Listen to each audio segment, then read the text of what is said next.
Story. He's got time. Pocket breaks down. He's going to tuck it and run. Story's got a long way to go and it was pushed out just short. Great job making the tackle that time by Mason Driffel. Yeah, it's going to be a really close call on the spot there, JT. It looks like they're going to give them the first down, and that was the official that was actually taken out of the game. So early storyline developing as this crew is now down one official. I believe it's the head judge that moved out to be a side judge, and the side judge is connected to the knee bone, and whatever officiating designations we're now down to a 4-person crew out here as American Fork starting to roll a little bit. But Erdley not able to get a lot that time. Good job by Bo Peterson making the stop. Yeah, we've seen this defensive front, Van Cott, Peppa, Viliami. It's a very talented group here for Bingham. They've done a good job of occupying their fits and keeping American Fork from getting any depth. 2nd and 7 from the Miners, 47.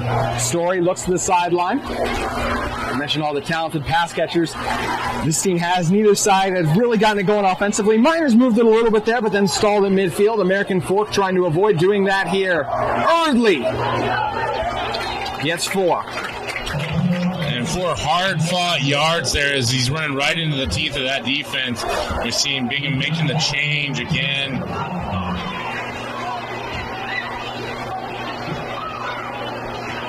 Just the ability and the luxury of having multiple players, as you see Jay Strupea come in. Just such a benefit for a team like Bingham when you can reload those defensive linemen. 3rd and 3 from the 43 with under 5 to go in the first quarter. Story pressure breaking down on him, gets it out, looking to the outside, and drops it in perfectly to Jet Nelson. Yeah, could not have been better on the over-the-shoulder throw. Allows Nelson to run out underneath it. You see Carson Sudbury just not even able to make a play on the ball, and that's a huge play to put American Fork in scoring position. I'll tell you what, looked like an F-16 out there to Jet Nelson to me. Yeah, Nelson, wow, what a job by him getting open on the outside and bringing it in. 1st and goal from the 8. See if they can look to Nelson once again here. Instead, it's Erdley. Jacob Erdley. Does he have a touchdown? He does not. Down at the 1. Although one official saying touchdown, and one says down on the 1, but I think down on the 1's going to stand, Brian. And that was the official that has the more clear perspective of it. It did look like Erdley had the touchdown, but I think his elbow hit first before the ball actually crossed the plane. Nevertheless, that was a big hole, and Erdley's such a tough runner. You have to expect that American Fork going to give him another opportunity to put this one in. 3:50 to go. 1st and goal from the 1. Sorry, they feed the beast. Erdley! Did he get in? He did not. The Bingham front making a stand, just like they did last week, Brian, against Skyridge. Yeah, the mysterious 5th down against Skyridge that we're not sure if it happened or if it didn't happen, JT, but nevertheless, Bingham's clearly taken some lessons from that one, able to jam it up in the middle while the pressure from the outside to close in, make the tackle. Erdley not able to escape, and now 3rd and goal to go here for American Fork in what was looking like a really promising scoring situation. Gotten stuffed on the ground twice. Story keeps it wide open. It's a touchdown for American Fork, courtesy of their sensational tight end, Josh Andrews. Nice little play action there. Drew the defender in, drew Dylan Story, and then allowed him to just throw a nice, easy shot over the top, and that is a touchdown. Caveman, as you see the lights flicker here at Caveman Stadium. Great drive, punctuated with the big throw from Dylan Story, and then the nice, easy pitch and catch there for the touchdown. American Fork up 7-0 here. Welcome on back to a Friday Night Live broadcast here on KSL Sports Rewind, as we are at American Fork, where the Bingham Miners are taking on the American Fork Cavemen. Cavemen just go ahead 7-0 on a drive that was punctuated on a deep pass from Dylan Story Jet Nelson, and then a beautiful play action dump off for about 4 yards for a touchdown. We'll see what the Miners are able to do here in response as this one goes into the end zone. And Bingham will start out this drive on the 20-yard line. This will be the third possession on offense for the Miners as they look to establish anything to get them across the 50-yard line against a very talented, very deep American Fork defense.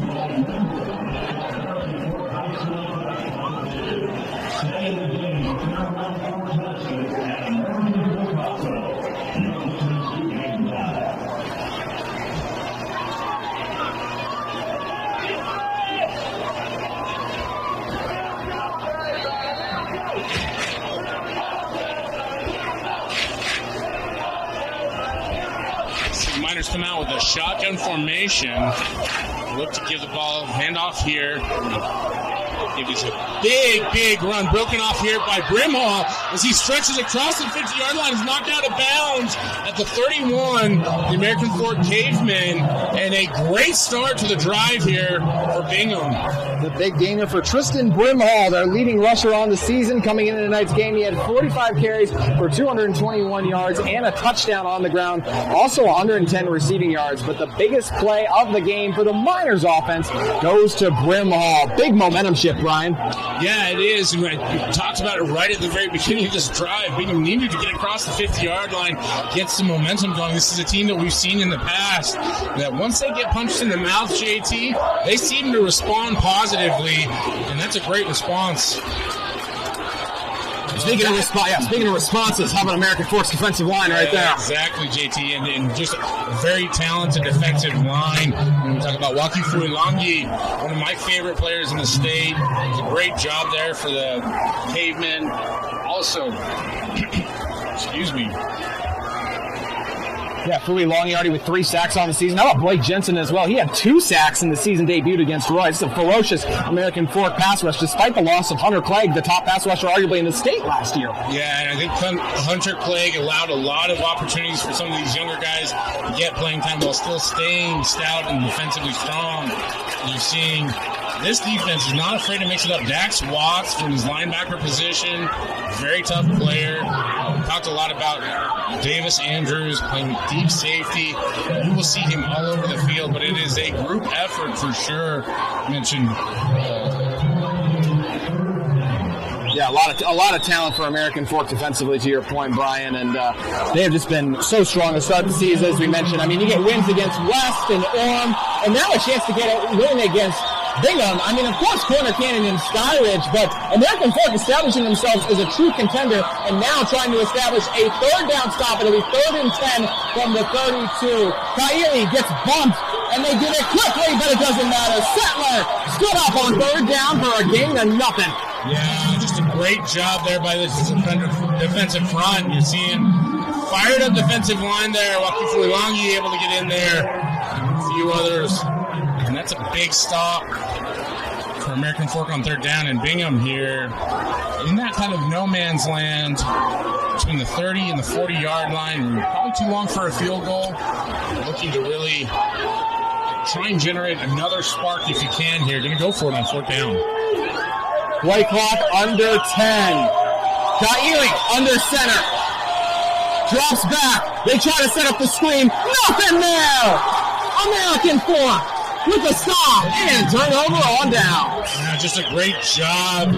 Plenty of bodies there. There's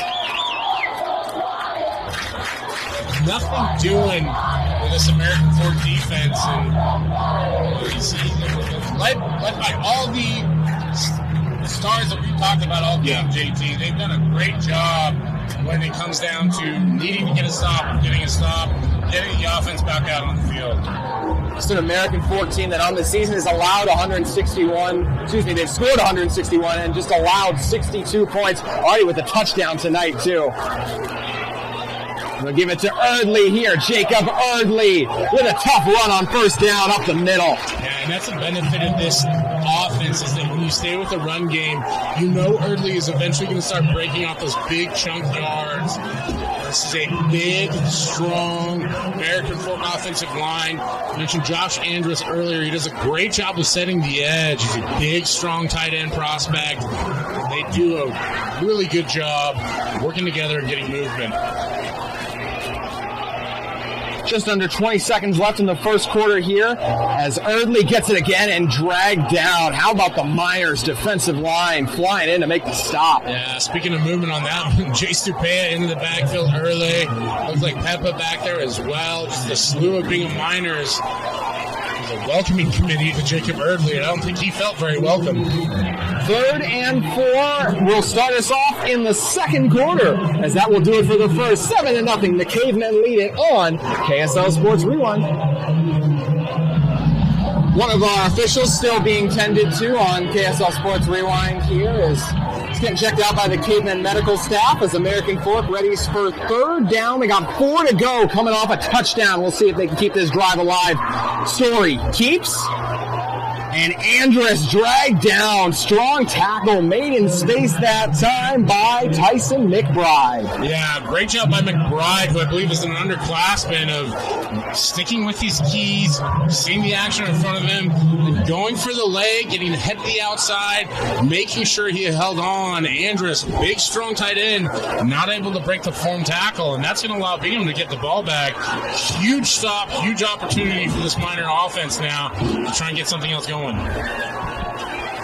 American Fork sends a high-flying bunt. It takes a favorable bounce. It'll be down just in front of the 21. So both of the previous 2 drives, Brian, we've seen the Miners offense move the ball, but both times they just haven't been able to really convert it into points. What needs to change on this drive? It's about being just consistent in your execution, right? You'll get a big gain, and then you'll give up 3 yards on the next one on an inside handoff. And listen, some of that needs to go to big number 91 in the middle, I believe, 91 or 92. Waki Fuilangi, and he's been a great disruptor there, getting off the ball. That's causing a lot of problems for Bingham right now. The other part of it too, JT, is that you've got a very young football team that is still making a few mistakes here and there. They've got to execute. They fell behind 14-0 last week and fought their way back. Brimhall able to fight his way back from what would have been a loss of yardage to at least gain a yard on that rush. That's a big fight for him to just get back to the line of scrimmage.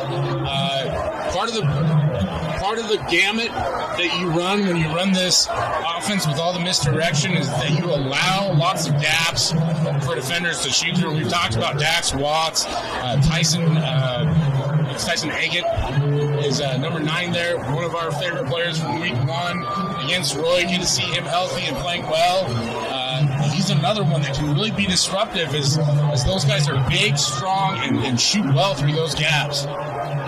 2nd and 9, it's fumbled for a moment, and Swenson able to get back on top of it. But, going to be a loss of 6 yards, maybe even 7, Brian. Like we talked about, JT, you've got to stay consistent. You can't get 3 yards, 2 yards, and then lose 6. It puts you in such a deep hole. And listen, there's a lot of talent on this Bingham Miners offense to get out of that hole, but you don't want to continue putting yourself into a bad situation where you have to dig yourself out. It just wears down your offense. So if you're Bingham here, you really want to get a big play, get this conversion, and try and stay consistently on track.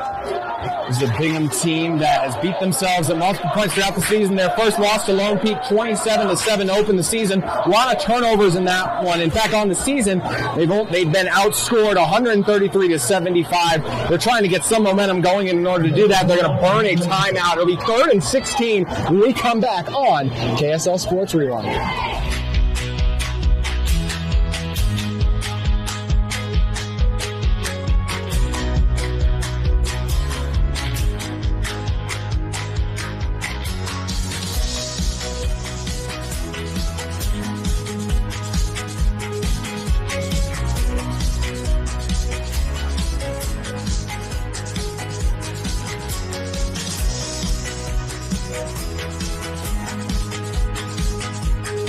LaBelle Edwards Stadium. 9:43 to go here in the first half, and Bingham looking for any momentum on offense. Unfortunately, they just turned it over. Had a huge negative play, a near turnover, and they'll fake it to Sudbury. Rolling back, they set up the screen, and it's locked in the air. Dangerous play! A thunderous hit comes in. Laying the wood for American Fork is Justin Borgios. Just a phenomenal job of reading the pass, not being fooled by the action. See Sudbury slow to get up. He's such a warrior. He's taking a lot of big hits, and that one just as big as any as he's taken this year. Great job by American Fork. You can see why this team is so highly thought of, JT. They fly to the football. They stay disciplined. They play their keys. And when the moment comes, they deliver those big hits. Justin Bourgeois, the one who laid the thundering hit that'll force the punt. It was an incomplete pass, so 4th and 16. American Fork goes after this punt, but able to get it away as the Miners. They get a decent bounce on it, and it'll go out around the 42. So American Fork, they lead it 7-0 right now, Brian, but even on their last drive, had to settle for a punt here. What do you think the key is for them really finding a rhythm? I think for American Fork, it's continuing to do what they've done for most of the game, JT. You want to stay with the run game, right? We've seen some success early on from Jacob Erdley. He does a great job running between the tackles and wearing down that defensive front. And then pick your shots. Find the guys on the outside. There's so many of them. We talked about Jet Nelson. We've seen Davis Andrews play on offense here. Andrus, the tight end can be a weapon out there. There's so many options for them, and Story throws a long one to the outside and ends up bouncing off the hands of Hollum. Yeah, and Hollum's another one of those that does such a good job in the slot and just not able to secure that one. Usually a very short-handed receiver with some nifty moves. You like the call from Coach Beam, though, right? Take your shot on first down, do something a little different. You know what you have with Erdley in the run game and this offensive line. They can always get you 3 to 4 yards. Mentioned Story's been hot all season long when it comes to passing. In his first game, he had 197 yards, and it's only gone up from there. Early with a strong run to make it 3rd and manageable. Yeah, the announcer's blessing on that one. Right? I said 3 to 4 yards. They got him 5 to 6, and just a great job. Early is elite at following his blockers and knowing when to deviate once the movement stops. It allows him to get a lot of positive yards. Just under 9 to go. It'll be 3rd and 4. And Story gets taken down. Will Van Kopp, for the second week in a row, gets home. Just thinking, JT, we haven't heard the junior's name for a second. He got one of those early on against Skyridge. A very talented junior. Has a great frame and great get-off. Works really hard on that one. Able to collapse the pocket. And Story really had no opportunity to even make a play. And that's a tremendous job of his Bingham defense of closing out and getting the ball back. They have to get something going offensively, but really, this defense is doing a terrific job. American Fork still with the lead, but forced to give it back to Bingham. And that ball bounces out inside the 25. As we're set to see the Miners offense take the field again. Sudbury took a vicious hit, so we'll see if he's able to make his way back out. But, Ka'ili still trying to get settled in here, as he mentioned, in their game against Skyridge. It was 14-0 to start the first quarter. In the second, that's where Bingham really found life. They scored 14 points in the second, another 14 in the third. They weren't able to hold on for the victory, but they hung tough on the road last week, trying to do so again. And even though they struggled offensively, only trailed by a touchdown.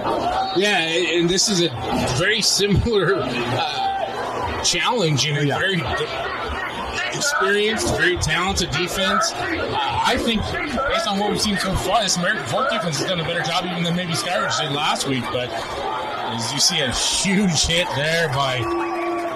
Yeah, Waki Fuilongi just comes in and blows that one up. And you mentioned the defensive performance, so stout by the Cavemen so far, right on cue. They come with another big stop. And Bingham already back to the line as they try to go quick here, and nothing again on the give.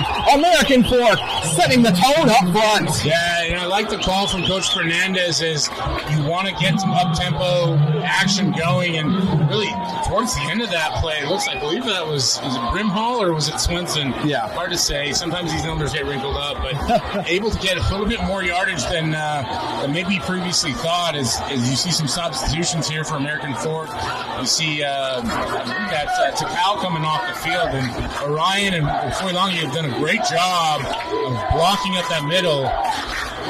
Drew Dickey also tough. Kaili with a little bit of time, looking downfield, launches one, has a man open, and it's broken up in the last second. Who else but Davis Andrews to erase it? Yeah, I tell you what, man, you're going to get a penalty here, I think, or something. Sideline warning? Sideline warning looks like. And again, for those at home, just quick reminder, what that is that you have to allow the official space to work on the sideline. You can see the coaching staff there talking to the official.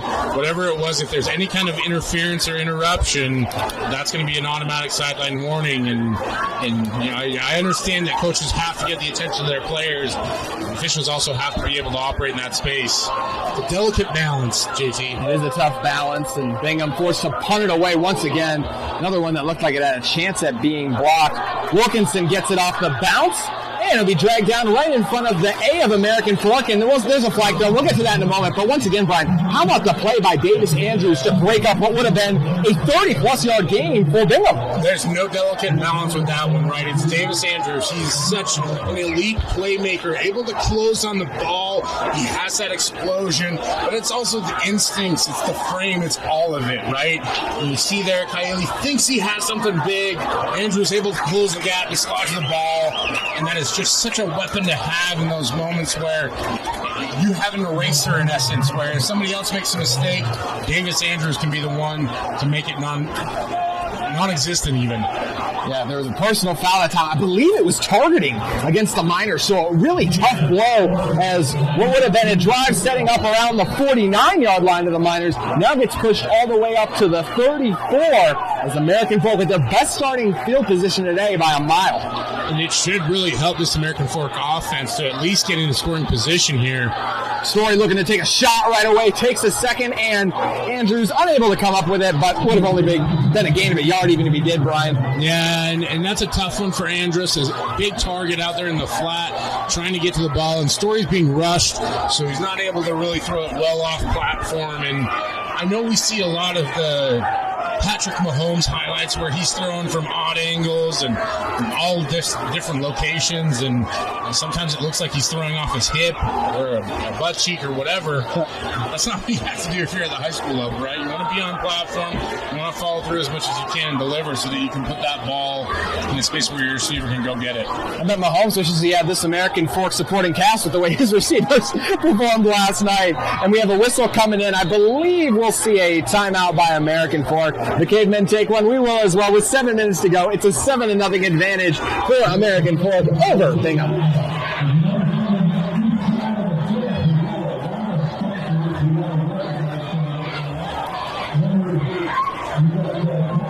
With Advanced Window Products here to give you some tips on how to properly throw a spiral. Put your index finger near the tip, set your feet, and release. Ooh, didn't mean for that to happen. Luckily, Advanced Window Products can help you. Advanced Window Products is Utah's #1 replacement window manufacturer, and we are here to help you invest in your home. Whether it's replacing broken windows or just updating your home to new window technology. Call us today for a free no-pressure quote.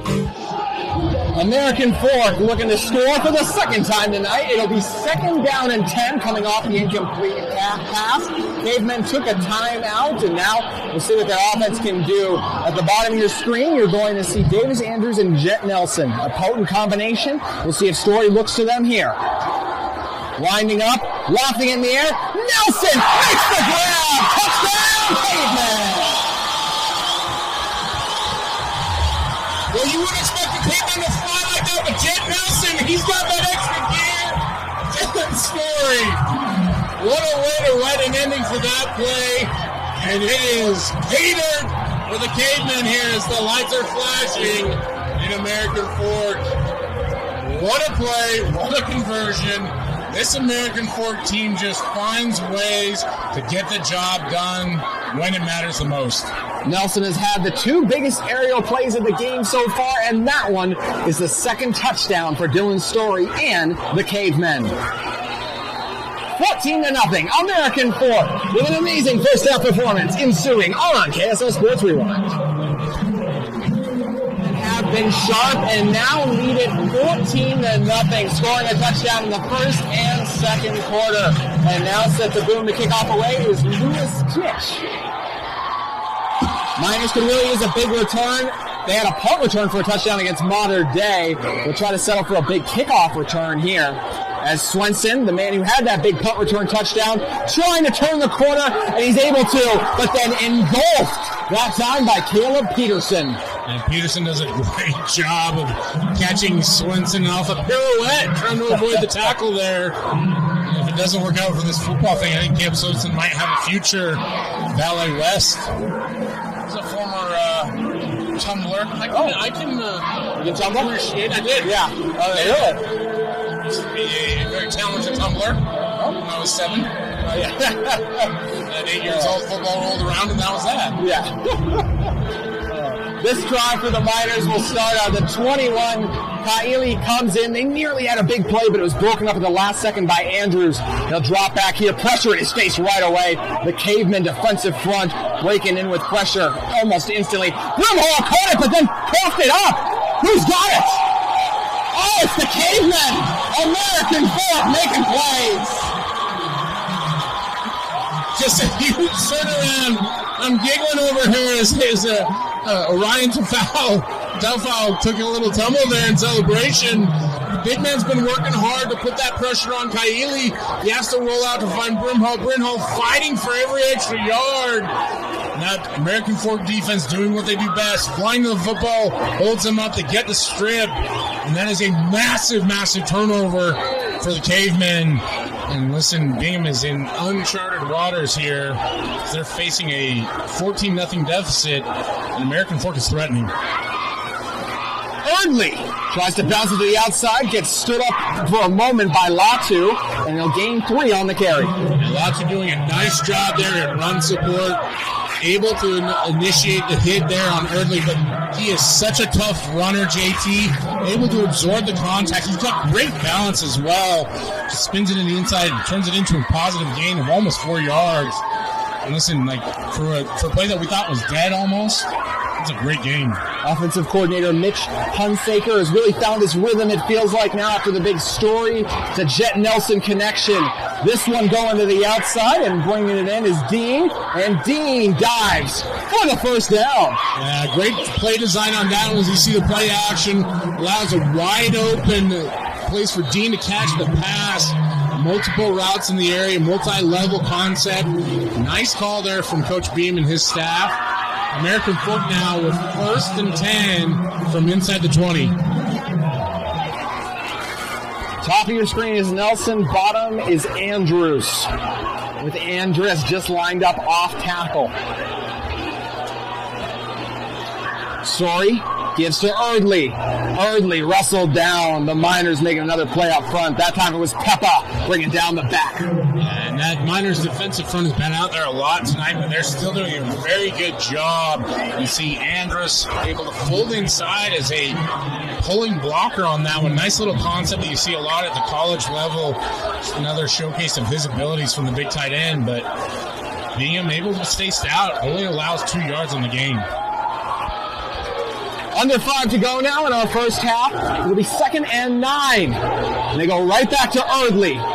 Erdley keeps it churning, and he stopped just short of the first. It'll be 3rd and 1 coming up. JT, I think that a Bingham defender was saved by the whistle there. We almost had an inductee into the pancake platoon. It's been a few weeks. Nice job by the left tackle there for American Fork. I'll say the entire left side of the offensive line to get great movement. We'll see if they can make a play. It's actually 3rd and 3 as they back it up a little bit from where they had blown the whistle from to where Erdley ended up at. And that will draw a flag. Looks like the Miners jumped. And one of those situations where it looked like Bingham was trying to draw American Fork offside and draw themselves off instead. And that's going to put American Fork here It looks like there's a little bit of discussion. Then finally we get the offsides call there, but that's going to put American Fork in first down and goal-to-goal territory inside the 5-yard line, I believe.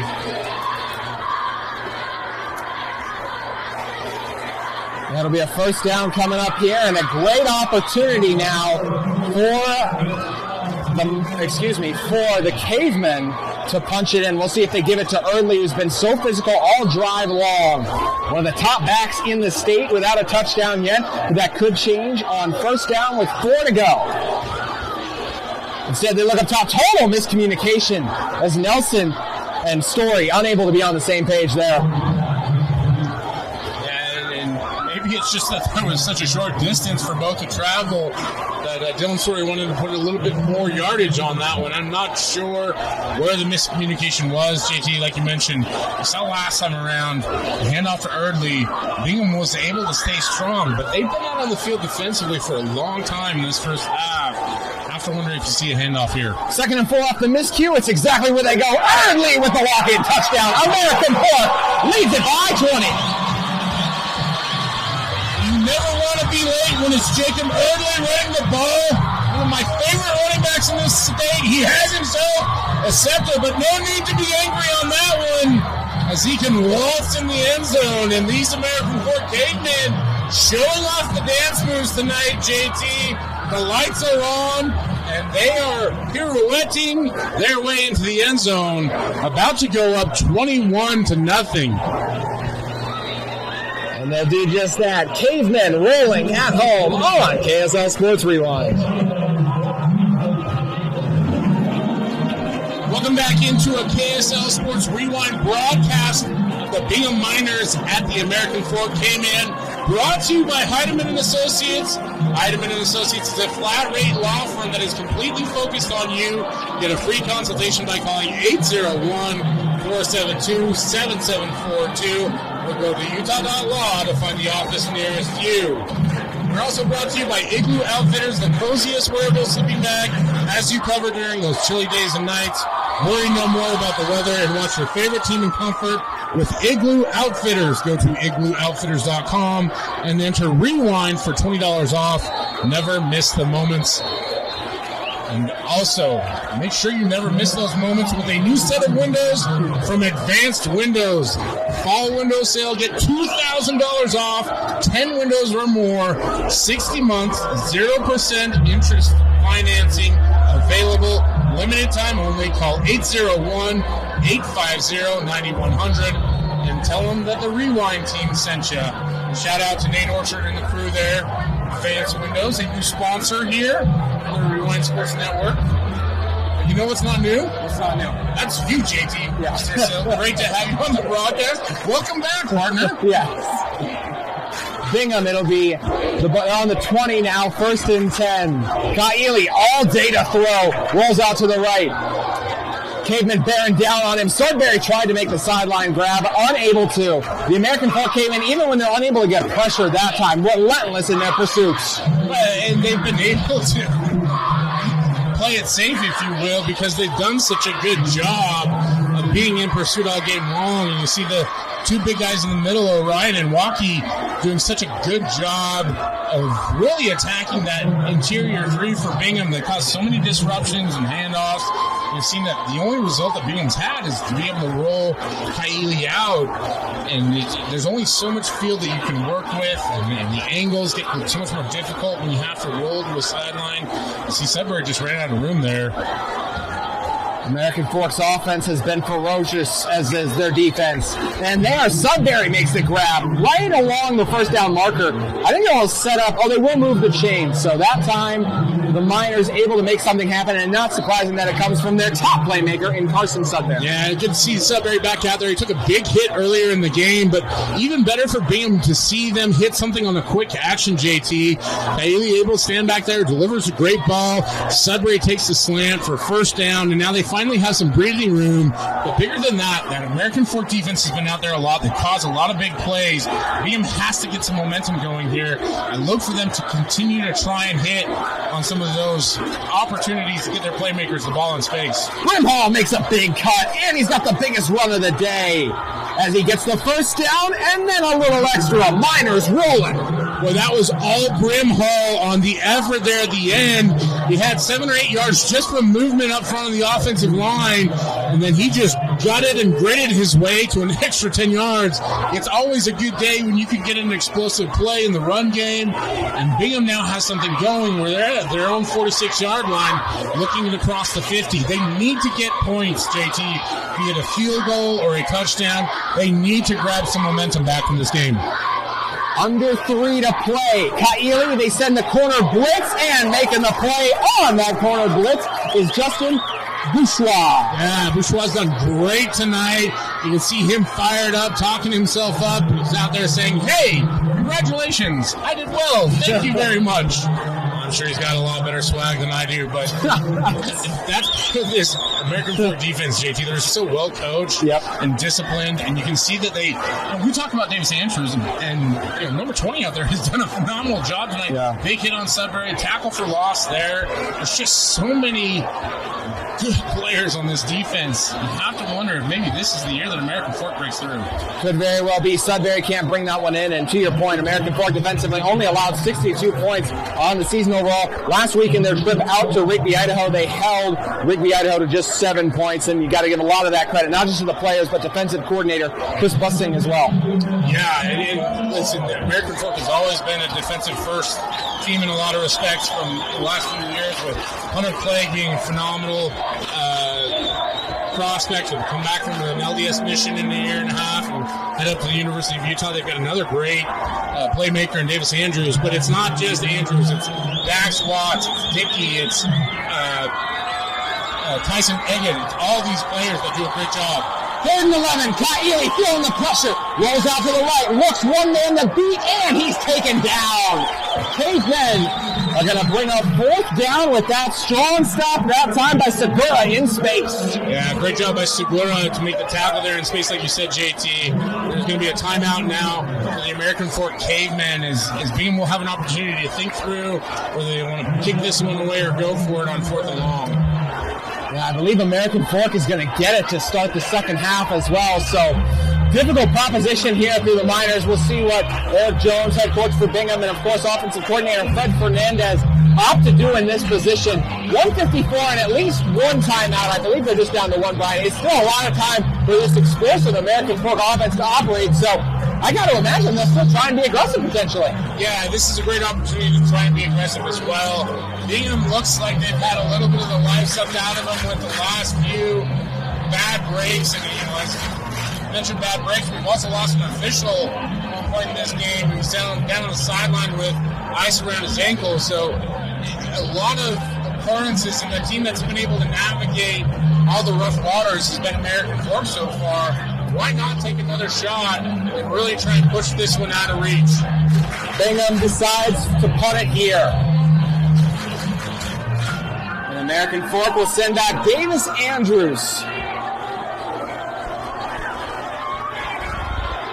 The Cavemen's top player won't get a chance to make a play as this punt was going to bounce. It takes a great bounce after where initially it lands. It'll end up inside the 20, and the Cavemen have scored 14 points now in the second quarter. It's not the 34 they scored against Rigby in the second last week, Brian, but really strong second quarter for the Cavemen offensively.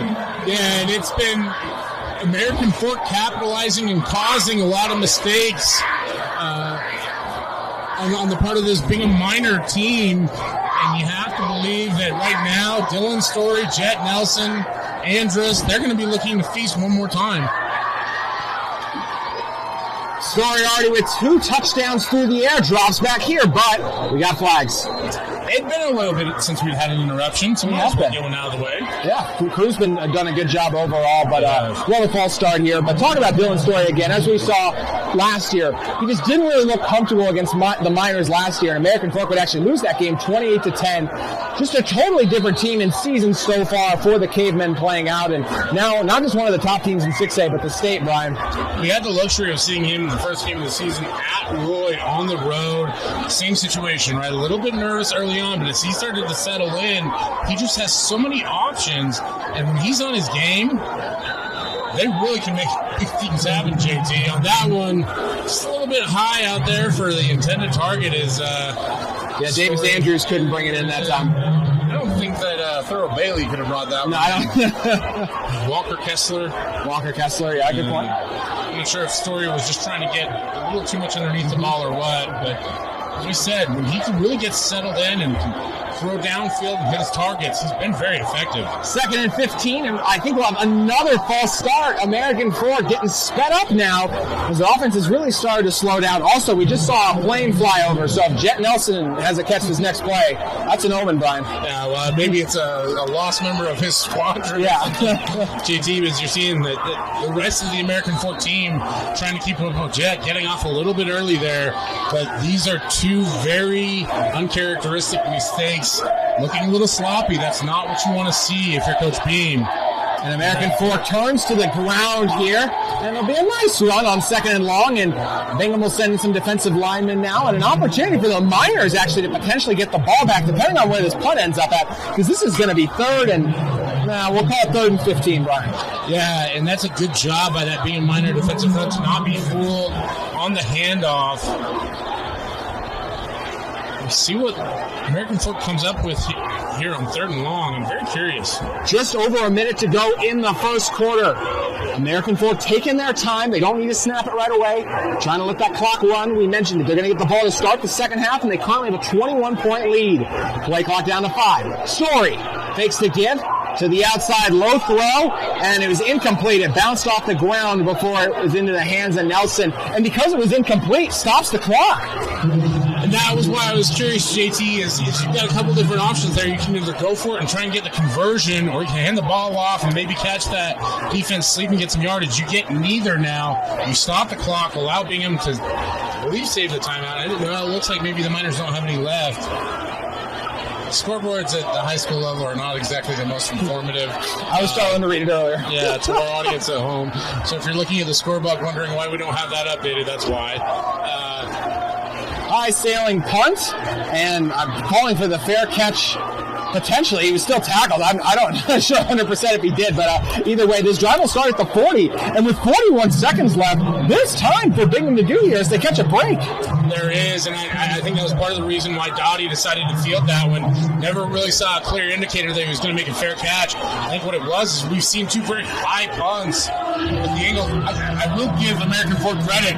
One of the better light setups here in the state. Yes. And I wonder if maybe that ability to see the ball has kind of mystified some of the punt returners a little bit here, but regardless, Beam's going to come out with this ball at the 39-yard line, JT, and a great opportunity in 42 seconds to put up some points. Yeah, the lights are too bright has a different kind of meaning than normal with this field. The pitch to Swenson. Swenson nearly broke it, but a nice tackle made in space by the Cavemen, a diving effort. Boy, great job by Swenson to get that extra yard. Beam's going to have to burn a timeout here, it looks like. Yes, they will, and Caleb Peterson doing a great job on the tackle there, Brian. Yeah, great job, because we've seen that Swenson in space can be extremely dangerous. Took the kick back against Mater Dei for one of the, I believe it was 2 touchdowns that Bingham scored against Mater Dei. Mm-hmm. Yep. But regardless, a good play call. If you can get the first down there, you have the timeout. So now that's burned. There were 35 seconds left in the clock, JT, down 21-0. Ball at the 30-yard line. You're 2nd and 1. So if you're Bingham, you're looking for one to get the clock stopped, right? So you have a variety of options. You can run the ball, you can throw the ball, whatever it is. You also may want to have another play ready to go here with only 35 seconds left. 2nd and 1. Ball's on the 30. Bingham looking to get their first points in the game before the first half concludes. Line up in the wing tee. Formation they so often use. Kaili drops back, looking, they set up the screen. Grimhall's got it, blockers out in front of him. Grimhall breaking down the sideline and into the touchdown. For the touchdown, Bingham with the score, but there's a flag. Oh, this could be coming back, Brian. This one, I feel like it's going to be a holding, JT. I don't like the call. I can understand why they're throwing the flag, but just a brutal penalty there against the Miners.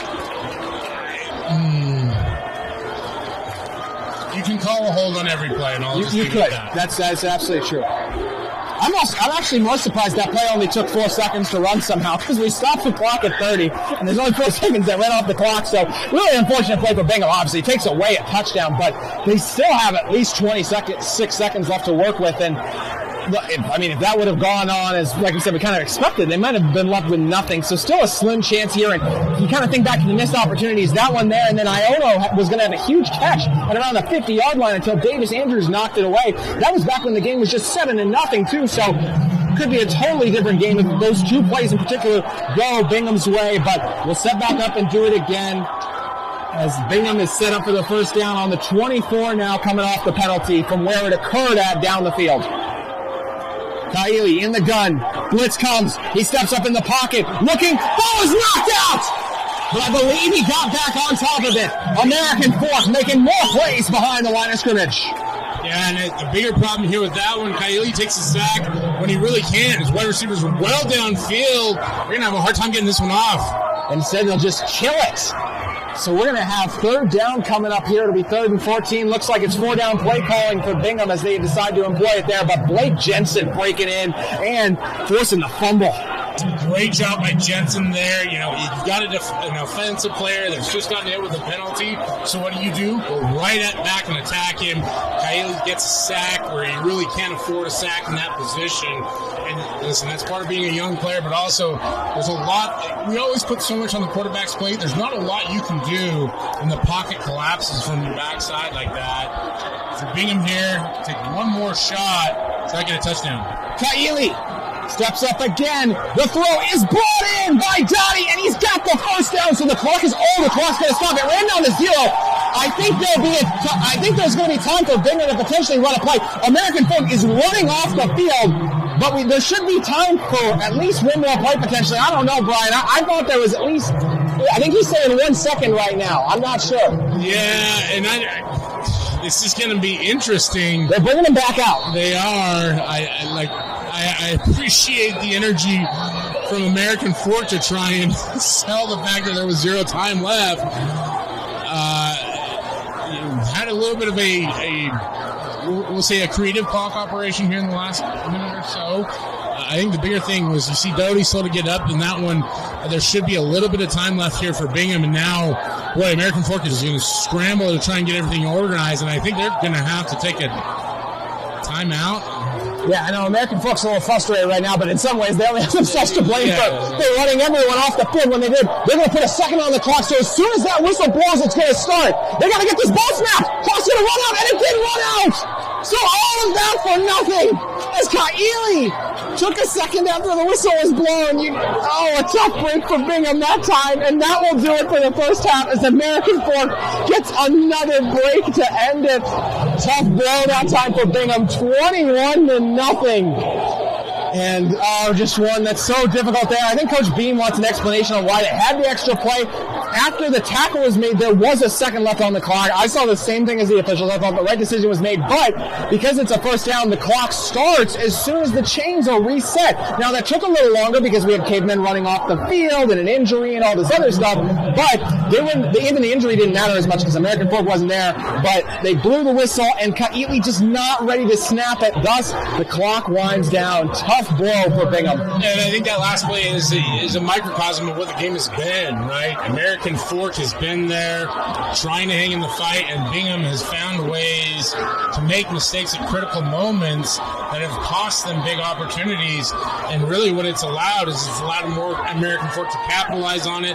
They sit with a 21-point cushion here at the halfway mark, as you've seen actually the Bingham side of the coaching staff asking for some explanation as well. I don't think that either coaching staff's going to enjoy the explanation they get at this point in time. Whatever frustrations they may have, going to have to be worked out at halftime, and we're hoping that we'll see a different effort from Bingham and American Fork here in the second half, as we see just a perfectly encapsulated high school play to end this half. Story off to another strong start. He's got 2 scores through the air as American Fork leads at 21-0. We'll be back with you for the start of the second right here on KSL Sports Rewind in 15 minutes. Fork High High School as the Cavemen currently facing off against the Bingham Miners. Second half action about to begin. JT Wichita and Brian Brown with you after the first half in which American Fork looked really impressive. That's why they lead it 21-0, Brian. Yeah, I think the real story was Jet Nelson and his ability to get loose. Flying like a madman out there across the field. 2 touchdowns. Gave American Fork an early lead. And the Caveman defense, maybe just 1 touchdown, but a big play, right? Put him in position to score. Yeah, they don't score the first one without his big grab, to your point. That's right. And then that Caveman defense took over, causing a turnover, allowed them to get another short field, get another touchdown. For Bingham, it's about cleaning up the mistakes in the first half. That put them in this 21-0 hole. This is a better football team than we saw in that first half on the half of the Miners. I'd like to see them sustain a drive here on offense. Defensively, I think they did a pretty good job of limiting American Fork, getting a few 3-and-outs. They need to come out, play fired up, play dedicated football, and get a stop here early on and try and get some points on the board. And the Miners boom the punt away. Blasting that one is Riley Wicker. And it will not be returnable. And to your point, Brian, if you look at how American Fork scored their points, big play by Jet Nelson to set up the eventual Andrews touchdown pass. Then Nelson, big play at midfield for like the 40-plus yard touchdown. And then Miners turnover, short field. American Fork capitalizes. When it's been a normal drive starting on the 20, and they haven't yielded that 20-plus yard play, they've been sharp. What's the key to them to getting those stops more consistently here in the second half? It's been up to the defensive front, especially that front 4. They've done a good job of attacking Dylan Story when he's been back in the pocket and limiting the yards that Jacob Erdley can get on the ground. If they can come out and stay stout this early first possession, it should go well for them to start. Erdley wrapped up almost instantly. Tough tackle by the Miners front. That time, Van Cox making a play. Yeah, Van Cox doing a good job of wiggling loose from his defensive end position. Also see Peppa out there.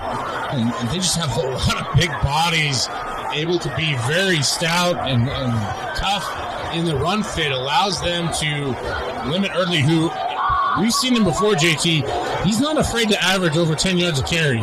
No, he's not. He got off to a great start with us at Roy and has only been on fire since. They'll feed him on the ground again. Erdley drove back by a bevy of Bingham Miners. You see Van Cox in there again. And so Jason Pea doing a great job there, number 98. Kind of an unsung hero on this defense.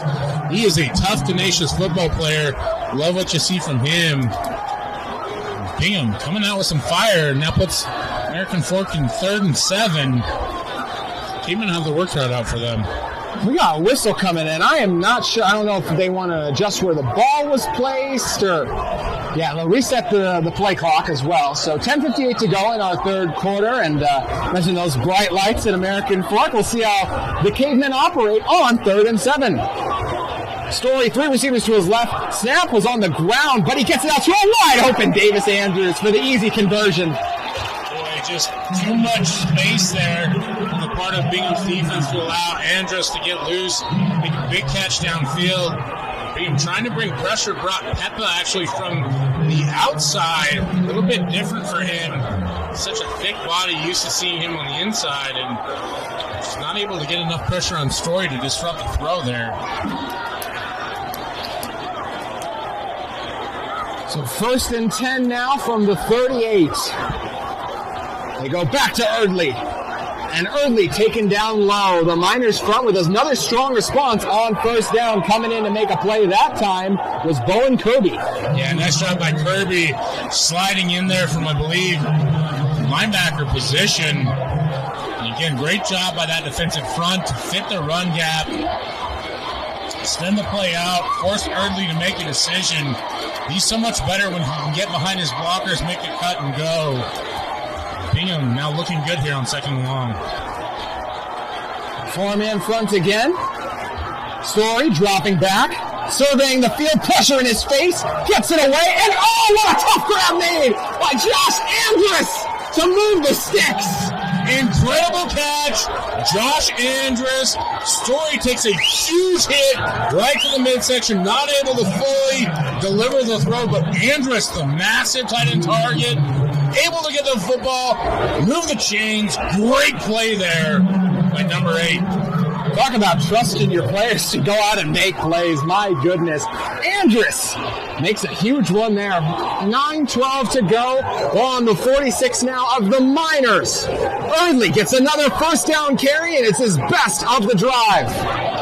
That's a 5-yard gain, and again, you talk about Andrus, a hero on one play. Going on the next is he has to go and block for Eardley, but even that was a great job. A little inside fold allows Eardley to get a nice 5-yard gain there, and this is really where American Fork is best. They can get those early 4 to 5 yard chunks. They operate so well from second and average. We like to call it second and brown better here. It's okay to be average. It's actually Dax Watts on the carry. They finally gave Eardley a break. They fake it to him this time, and a man open down the middle of the field. It's the tall tight end making the grab. Landon Payne using that 6'6" reach and wingspan to make it happen. Again, it's the play action pass, right? The good gain on first down, 5 yards, able to allow that seam to open up. Andrus gets the ball, and now American Fork going to move into the muddle. Not quite a hurry up, but a quick pace offense, trying to get another touchdown on the board here. Well, how about the grabs made on this drive by Landon Payne and Josh Andrus as well? One of the top tight end duos in the state for sure. 8:04 to go, ball on the 26. Watts with another carry. Weaves his way for a gain of 3. Yeah, nice job there by the left side of that American Fork offensive line to allow an edge for Watts to get around.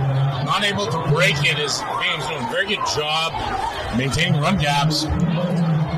They're playing so deep off the ball in coverage, it's really allowed American Fork to get 3 to 4 yards on first and then try and find those seams through the air.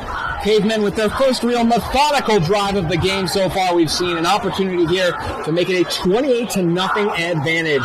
Story gives to Watts. Watts blockers in front of him, but a nice job made standing up the blocker that time. And making a stop was Tyson McBride. And I see Watts trying to wiggle a little too much there. Gets lost a little bit behind his blocker.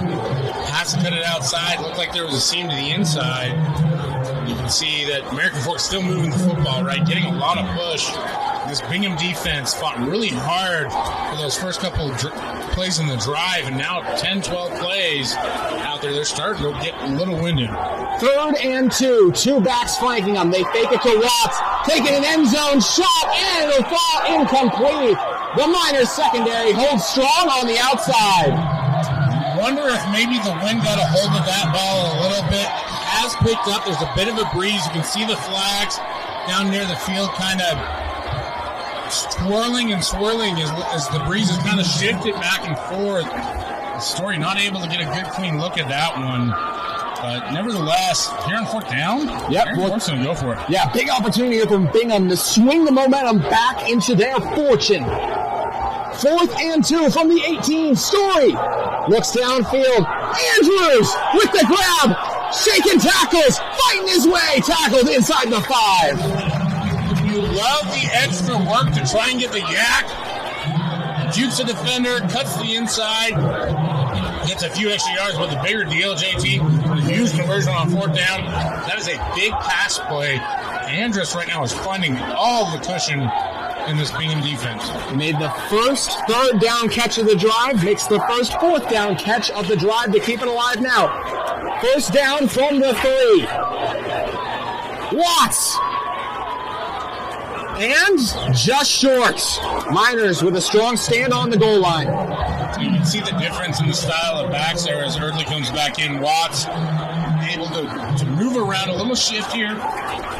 Eardley does such a good job of finding the hole, getting to the crease, and getting downhill quickly. I have to wonder if with him being back in the game and having a better rest, if American Fork doesn't try to give it to the, I'm going to say all-region and possibly all-state candidate. American Fork brought in an extra offensive lineman. They give it to Watts. Watts towards the end zone. Another stop. We'll have 3rd and goal on deck. And that right side of the Bingham defensive line has done a great job of holding up. And you said, I thought it was Watts that had come out of the game, but he stayed in. We saw Bingham last week at Sky Ridge hold up strong against the Falcons' ferocious front and get a 4th down stop. It's only 3rd down here from the 1. Watts in the backfield again. Watts weaves his way through. He's in! Touchdown! Cavemen punching in on that first drive of the second half. Simple zone handoff with the motion coming across the formation. Let backs Watts work. He finally finds the end zone. It's American Fork scrapes on the board, 27-0, pending a PAT. 2 touchdowns through the air, 2 on the ground. Eardley, Watts, Nelson, and of course Andrus all making plays with Davis Andrews, the main reason that drive stayed alive on 4th and 2, making it happen. Cavemen keep it going, 28-0. You're watching KSL Sports Rewind. A drive that took nearly 7 minutes ends in an American Fork touchdown. Davis Andrews, Landon Payne, Josh Andrus all making it happen before Dax Watts punched it into the end zone. And I know, Brian, for you were most impressed that time because, as we talked about, it's just been a lot of big plays that had worked for American Fork favor. But that time, it was a team effort and a methodical long drive that led to the touchdown. It all started with a big completion that Josh Andrus early on. I think really the story from that one was the quarterback Dylan's story. Approach and making completions, staying strong in the pocket. We've seen him now a couple times this season, JT. His ability to improve as the game goes on is such an asset for this American Fork Cavemen group. And for Bingham, it is a huge mountain to climb right now for these Miners. They're down 28-0. They need to get points. They scored 14 points in the third quarter last week against Skyrace. They don't get to even touch the ball until there's just over 5 minutes remaining. That pass was thrown behind, but it is completed. Really dangerous chance there for the Miners, and only gain a yard out of it, Brian. Yeah, and that's a tough throw to make because you've got a wide receiver on the run. Bailey's trying to get the ball around defenders, and American Fork's defense has done a great job of being everywhere in the passing lanes, putting pressure on Kaili. Haven't seen him run the ball and design runs very much. I think they're trying to protect him. He's taken some big licks so far this game, but at some point he's got to get something going on the ground. They're 1-3 on the season, got some work to get back into this one, but Brimhall with the big game. Nice job executing the blocks on the far side of the field, able to get the edge. Brimhall gets upfield. It's a little bit more of a head of steam going down there. Maybe breaks that tackle and we'll get a few more yards.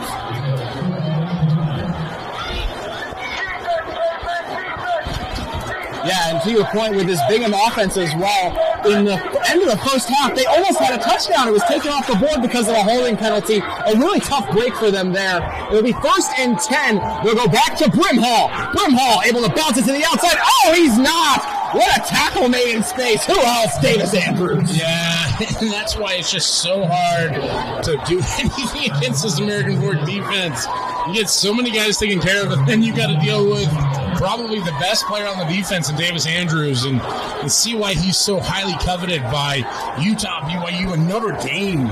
It's his ability to make plays, even in the run game.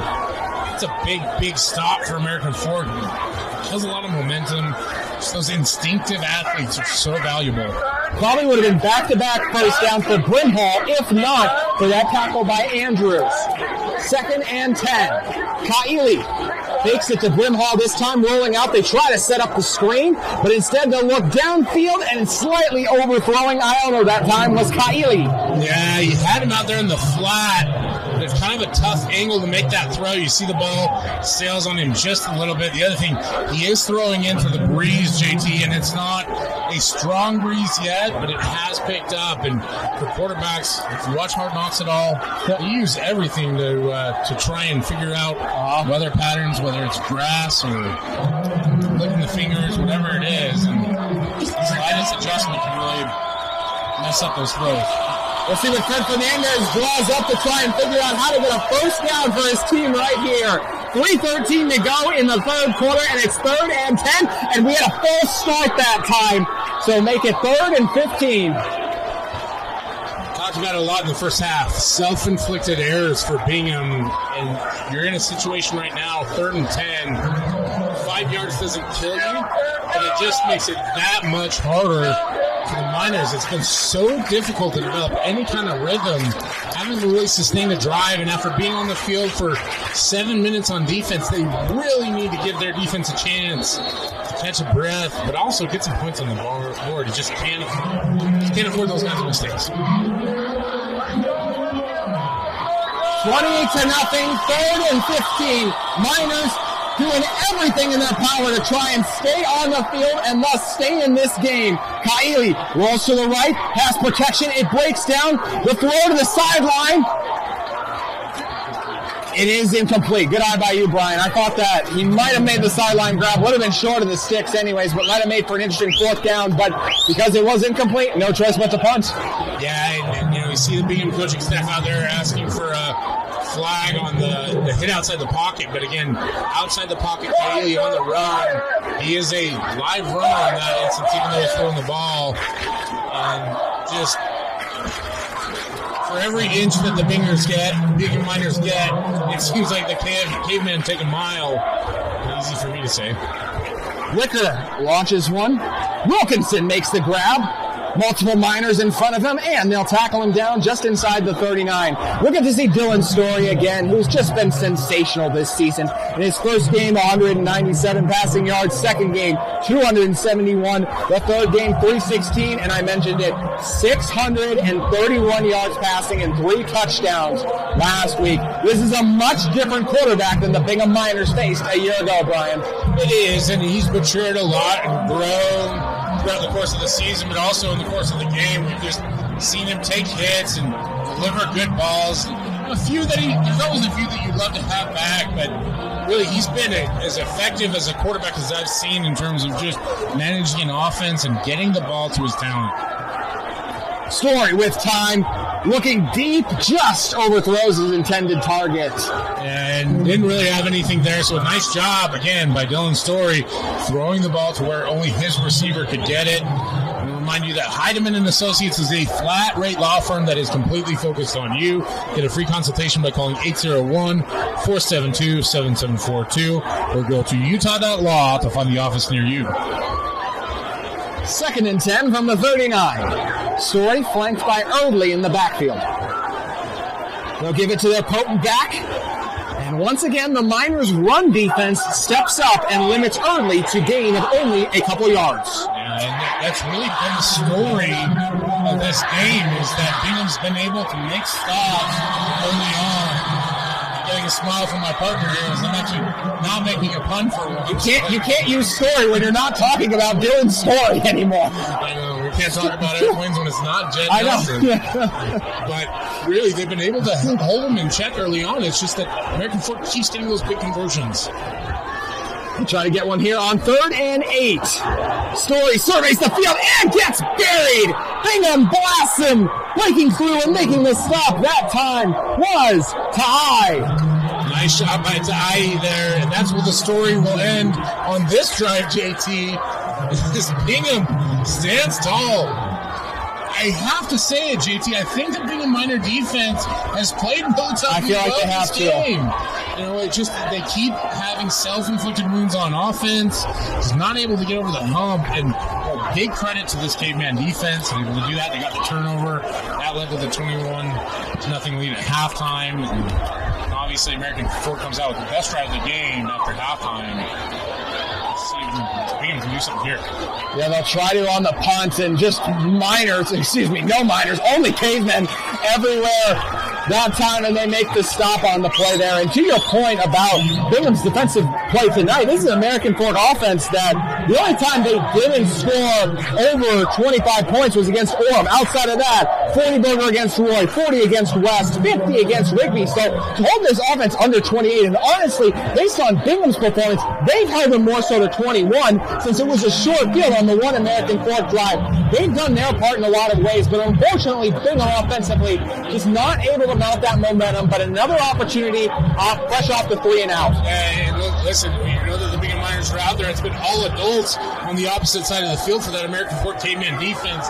They have really limited this young Bingham attack. Looking for their first shutout of the season. Sudbury showing off the speed, gets the first. And Sudbury is such a potent weapon on offense. And again, he's been banged up and taking some big hits.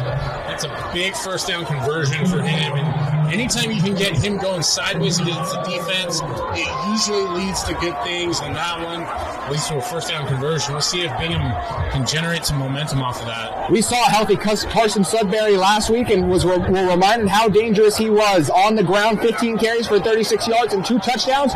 Through the air, 8 catches for 52 yards and 1 touchdown. That's just one game the stat sheet again. Sudbury, such a special playmaker. They'll look to him on the ground and he'll gain 2. You see on that one, he only gets 2 yards, but really what it is it's positive yardage in the run game. In the first half, all you saw was that Bingham offensive line getting knocked backwards, and so at this point in time, it's like they spotted him with almost 3 yards on the gain there. So again, staying on schedule. You want to make sure you've got 2nd and 7, 2nd and 6. That gives you 3rd and short as long as you're able to continue to get those gains. And Bingham staying with the run game, I think it's a critical thing. They've got to get something going in it. Sudbury, it might have been Brimhall. It doesn't matter. They get nothing. American Fork taking over the line of scrimmage. Yeah, Ryan Taufau and Wakifu Ilangi just have been too tall, too strong, too wide, too everything. They're 2 tons of fun out there. If you love good defense, they fire off, they get into the offensive linemen, and they cause disruption. If you love good trench play, JT, you have to watch this American Fork defense. Jensen, Drew Dickey, they've all been sharp. The reverse this time, trying to get to the outside with Settler, and Settler pushed out of bounds, short of the sticks. It's going to be 4th down, Miners with a decision. It's a tough call here. Is Stetler a guy that we usually call multiple times during the course of the game? Haven't heard his number very much. Looks like Bingham's going to call timeout here. Think this one over. It's actually the end of the quarter, so we'll take a break. 3rd quarter flying by on KSL Sports Rewind. Welcome on back to a KSL Sports Rewind broadcast. Bingham Miners versus the American Fork Cavemen. Brian Brown here with JT Wistersill on the call. Just letting you know that it may not feel like it right now, but the chill is coming. I feel it a little bit. I will. And Igloo Outfitters is the coziest wearable sleeping bag. They've got you covered during those chilly days and nights that are coming. Worry no more about the weather and watch your favorite team in comfort with Igloo Outfitters. Go to iglooOutfitters.com. That's IGLU Outfitters.com. And enter Rewind for $20 off. Never miss the moments. 4th down and 3. Miners not wasting a moment to begin the 4th quarter. And they get American Fork to jump. Or was it Bingham? There's a lot of motion there from the Miners, but I think this one's going to go against... not able to hold their water up front. It looks like is... Oh, no. Bingham was going in retreat like the call was going against them. And at the very end, White Hat taking us both out. One of the few mistakes the Cavemen defense has really made all night is they are currently pitching a shutout. And that's the trickeration of Freddie Fernandez. And you want to talk about sneaky, old school, finding ways to win in the margins. It's exactly the kind of stuff that he always has in the bag and able to get Bingham the first down. Really what they need right now is they need to get a score. Kaili gives to Brimhall. Brimhall blockers in front of them. Miners with a modest gain on 1st down. And JT, I think this is a credit to the American Fork defense. Usually you see that Bingham offensive line out there in front, able to get on defenders. They're slow to get around the corner, slow to get on blocks. Brimhall actually outrunning his blockers on that one. The American Fork Caveman defense closes on him. They're just so relentless. It's so hard and so fatiguing to go up against them, and it looks like some sort of penalty. Yeah, I didn't see the flag. I didn't see the flag. I didn't see an official look over to us, but either way, and that's just how it's kind of been for Bingham in some ways tonight too. Something positive and a couple steps back, something you already mentioned, Brian. Yeah, for every inch that they've taken, American Fork has taken a mile, and now it's 1st and a mile for Bingham. Kaili pressure breaks in. They get it to the outside. They set up the receiver screen. It's going nowhere. Flying in and making the stop is Lucas Segura. It's like the Foot Clan against the Ninja Turtles out there. I like the action from the Bingham offense, but there is no hope against that talented American Fork secondary. They are just so dominant, so quick to close, so well disciplined, and things that we normally see work for Bingham have just not worked tonight, JT. The 2nd and 17 with 11 minutes to go in the 4th quarter. Miners give it to Sudbury. Sudbury, a gain of 5. It'll set up 3rd and very long once again. And nice to be able to get something going in the run game there for Bingham. Really, you're seeing it again. American Fork just shooting those gaps. They're so quick off the ball. It's causing so much commotion for that Bingham offensive line. Just never able to get solid hat-on-hat blocking. It makes it really, really hard to develop those long-winded run plays. 3rd down and 14. Bingham. Kaili drops back. He's got Cavemen all over him. Looking downfield, and it's intercepted! Peterson takes it away! American Fork with the turnover! And trying to weave his way through and see if he can get a touchdown! And Peterson gets inside the 20 before he's blasted!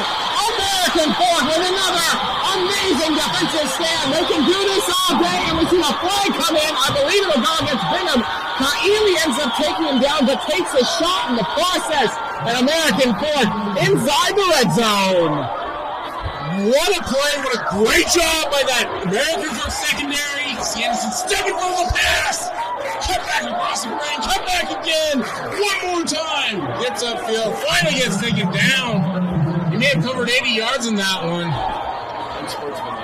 Oh, it'll actually be an unsportsmanlike. Thought it might have been on the tackle from Kaili, but they'll back American Fork up for the unsportsmanlike conduct. But overall, it does actually, we have a minor down on the field right now. So American Fork will retain possession. We're going to step away on KSL Sports Rewind.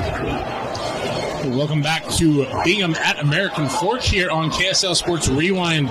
You see Bingham Miner currently down, and we just want to remind you that Advanced Windows is currently having a fall window sale. Get $2,000 off 10 windows or more, 60 months, 0%, no interest financing available. Limited time only. Call 801-850-9100. That's Advanced Windows, 801-850-9100. And tell them that Rewind sent you.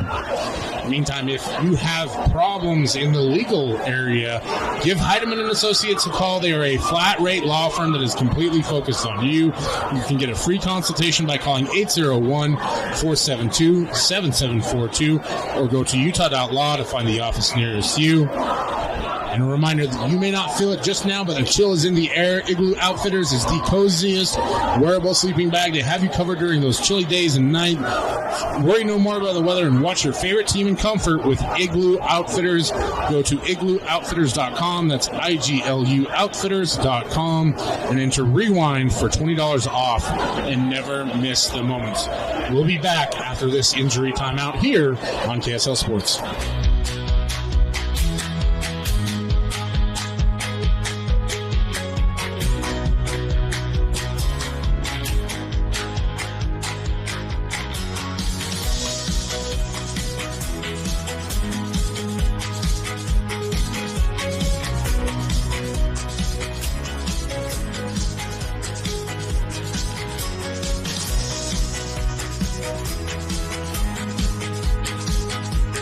Scary situation playing out here at American Fork High School, where a Bingham Miner has been injured and is currently being tended to by both sides, medical training staffs and professionals. We're going to continue to stay in our break on KSL Sports Rewind until he has been helped off the field. The Bingham Miner who is down is being helped off the field currently with a stretcher. Just a terrible scene here at American Fork High School, and now only can hope and pray gets the medical attention by the rest of the staff for him as he's taken to the ambulance in the stretcher. See the family there with him and see the support staff.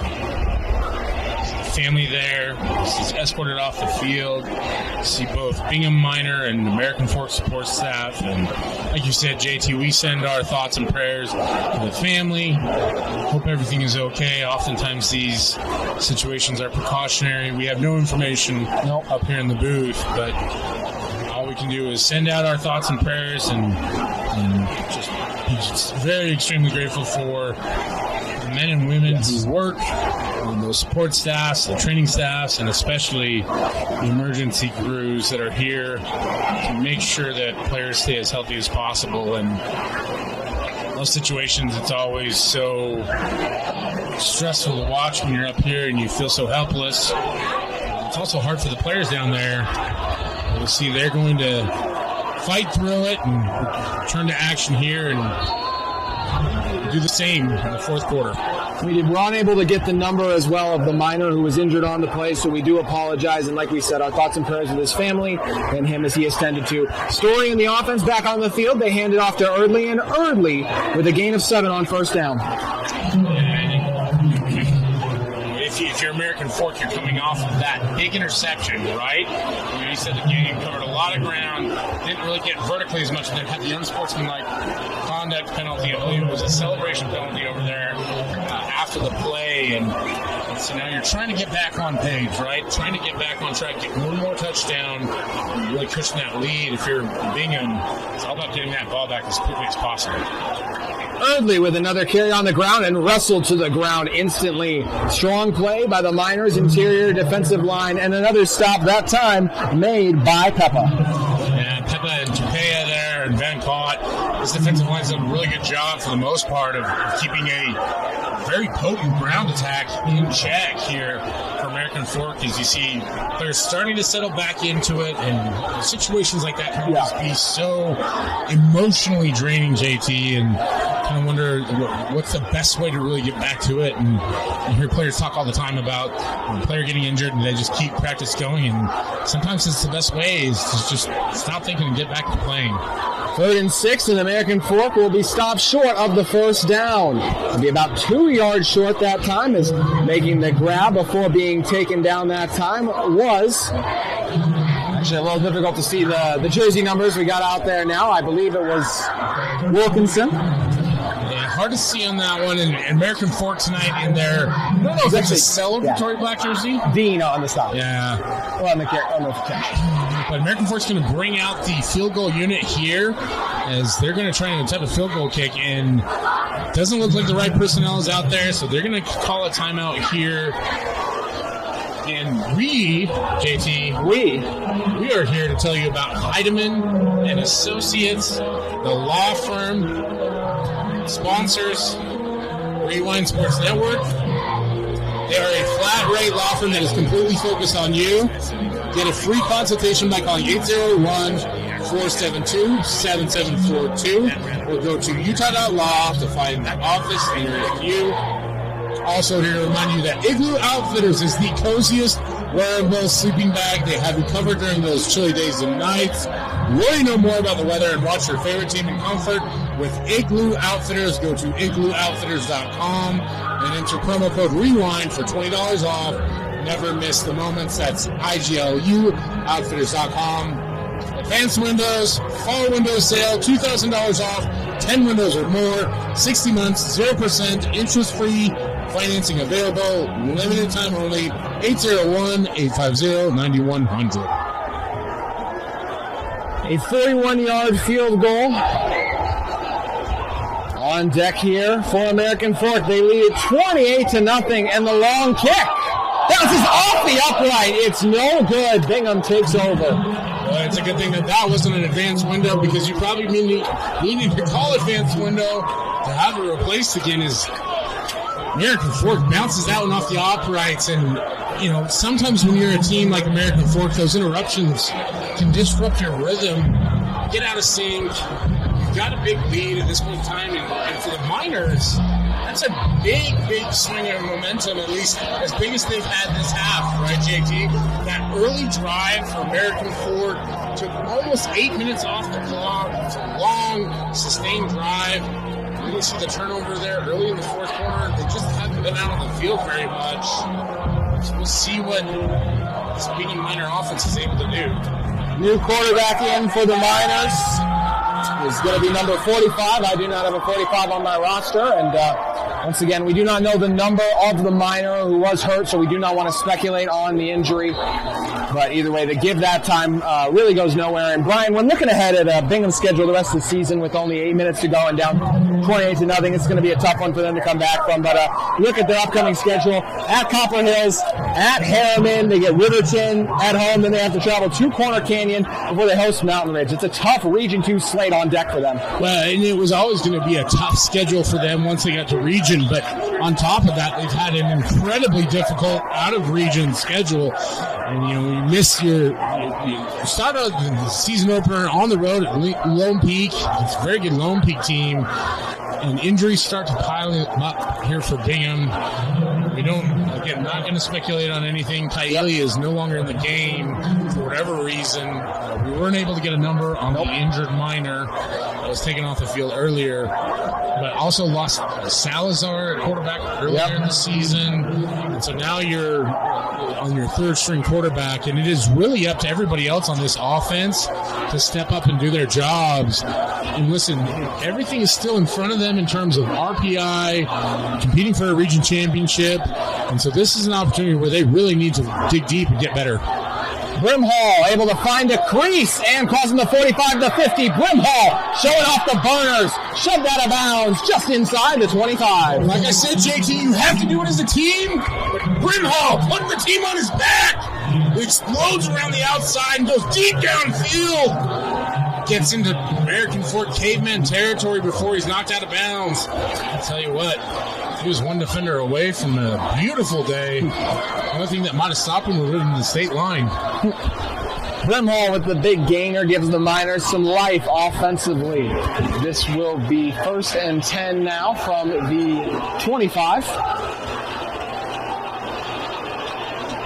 They'll look on the ground again. Sudbury with the carry and the stout back for the Miners, gain of 7. Sudbury, such a tough runner. Just tracking. You call him stout, but he's slippery too, JT. Now, when he was carrying defenders with him for a solid 7-yard gain on first down, and this is the best that we've seen the Bingham Miner rushing attack look all game long. Just a shame that it took 3.5 quarters for it to happen. And seeing them getting off the ball, getting into defenders, and watching great execution from the running backs here. Bingham trying to avoid the shutout. The give up the middle. American Fork on top of it. Just under 6 to go now. And at this point, if you're Bingham, getting points on the board, it's almost more about the, I hate to say moral victories, but we talk about small wins, right? You want to stack as many small wins as you can. If you can get a touchdown on this drive and finish a drive finally, it's a big, small win. Maybe it doesn't show up on the scoreboard or the win column. Some momentum to hang your hat on. As you talked about, JT, they're going into a very difficult region schedule. Sudbury swerves his way through the middle, and he'll be tackled inside the 5. Swerving, slipping, sliding, Sudbury. It's whatever superlative you can start with S. He's doing it all. It's good to see him get back into form a little bit here. Super grateful that he's able to stay healthy and stay with it this game.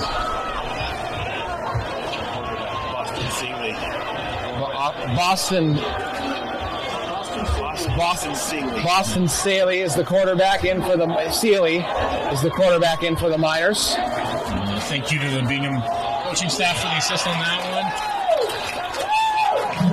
one. Fortunately, Sudbury not able to slip out of the tackle there as the American Fork Cavemen defense gets back to business and is able to stop him for a bit of a loss. This is, if I'm not mistaken, JT, the first and goal situation of the game for Bingham. You've got, I believe, a sophomore quarterback in the game. His first real experience, and so I don't know if he can go to the throw game much here.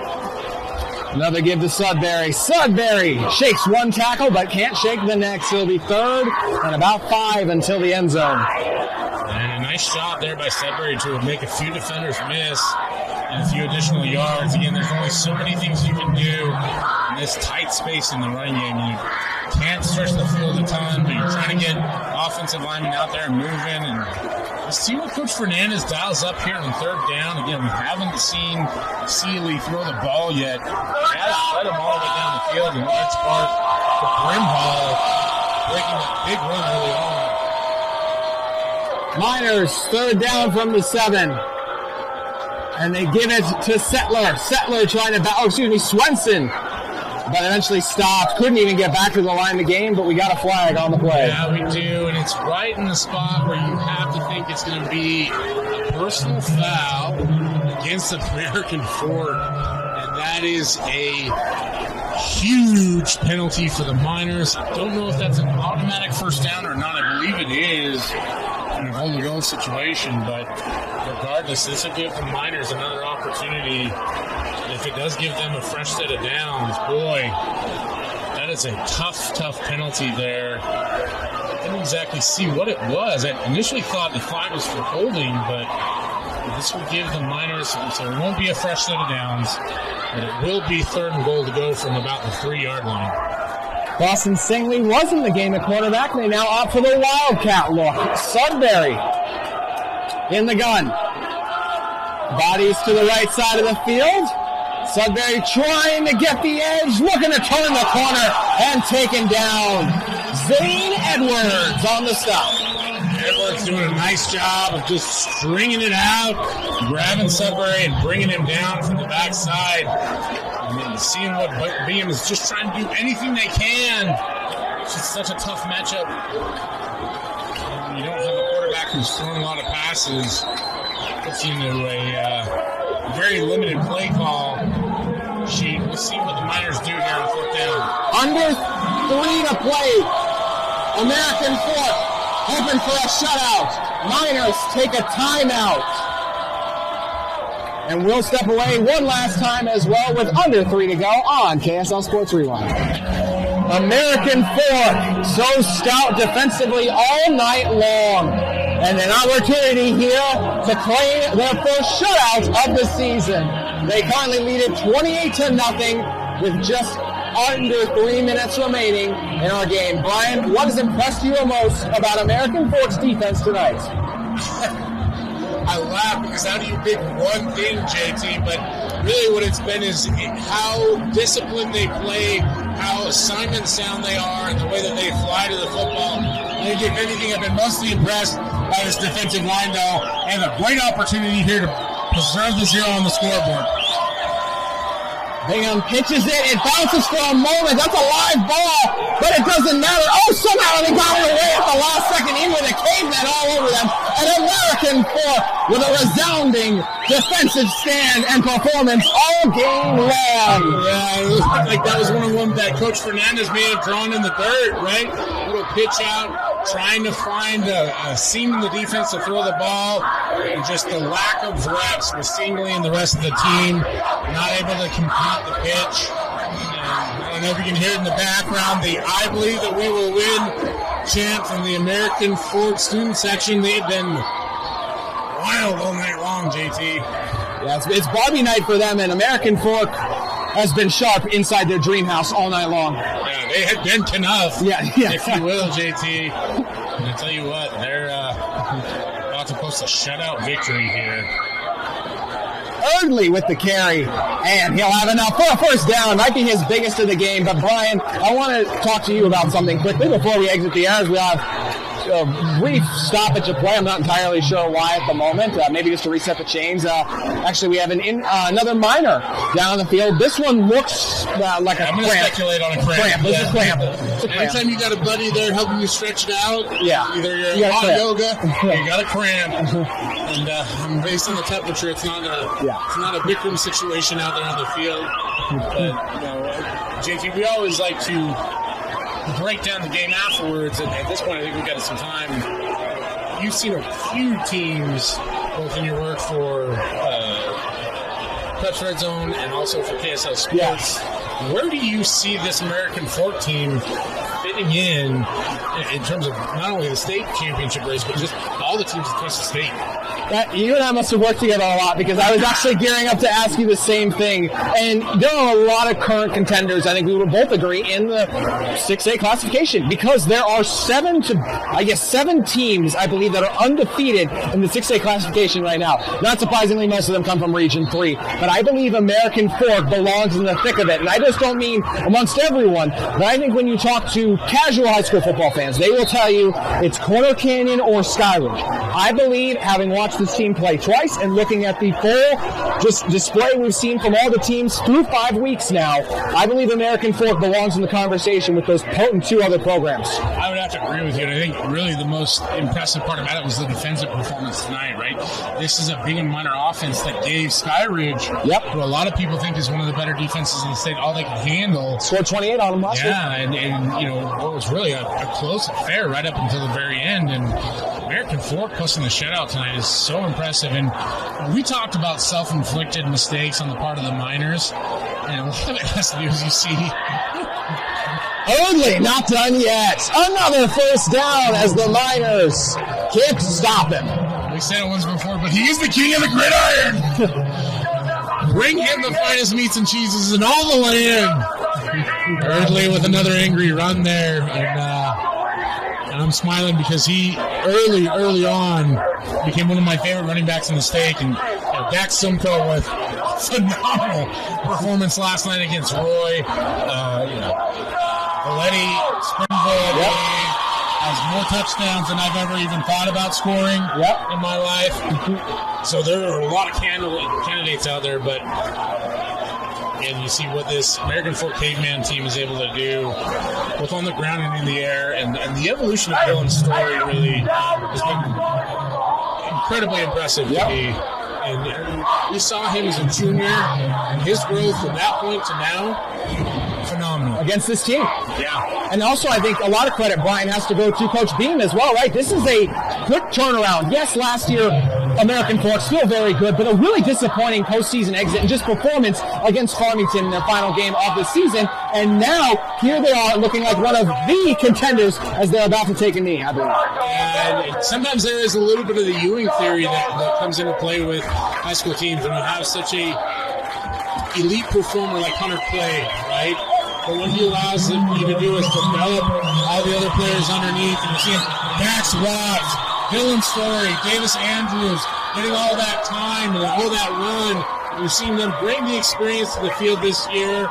And they, JT, man, it's hard to not think that they are one of, if not the best team in the state right now. And I think this performance tonight is just another indication of how good this caveman team is. American Fork with a stout performance all game long, especially defensively.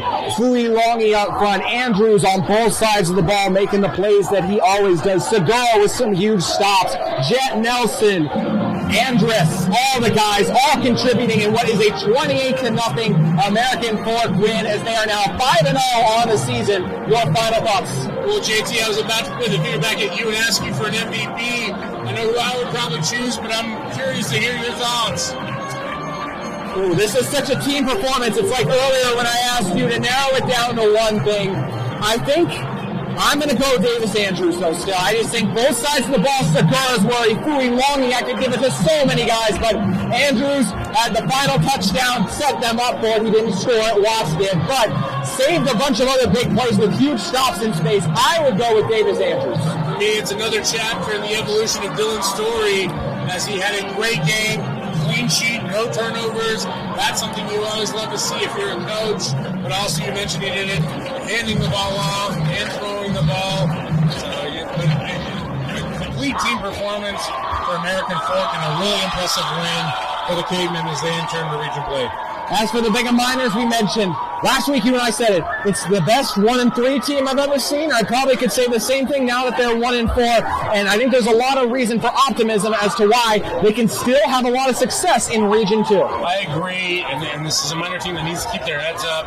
And tonight definitely didn't go their way. There's a lot of bad breaks. And as I wrap up my thoughts on this team, this is a group that showed